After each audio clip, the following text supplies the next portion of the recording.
ta manière de fonctionner, tout ça est jugé par ton entourage, par les autres tout autour de toi. Il y a une femme dans la Bible qui a subi ces jugements aussi.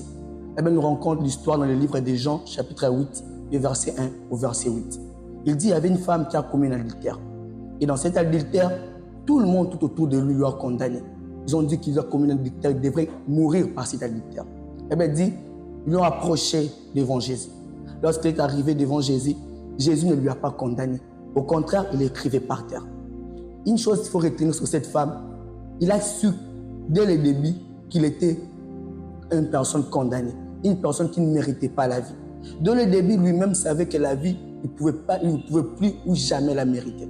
Je ne sais pas ce que tu es en train de subir maintenant, mais je viens de te dire une chose, tu mérites la vie et tu mérites de vivre. Les échecs ne peuvent pas te faire abandonner. Les échecs ne sont pas des choses qui peuvent t'empêcher d'aller de l'avant. Les échecs ne peuvent pas définir ton avenir. Écoute, le passé n'est pas un frein pour toi. Le passé, c'est une leçon qui te sert à avancer, qui te sert à progresser, qui te sert à aller de l'avant. Une chose sur cette femme, lorsque tout le monde lui a condamné, lui-même aussi s'est condamné au même moment.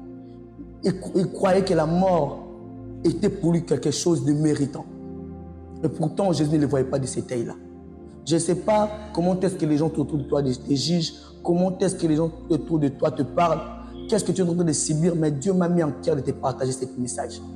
Comme cette femme, tu t'es jugé, mais le temps est venu pour toi de quitter les jugements. Et que tu sois libéré de cet esprit qui te juge, que tu sois libéré aussi toi-même du fait que tu te puisses te juger toi-même aussi.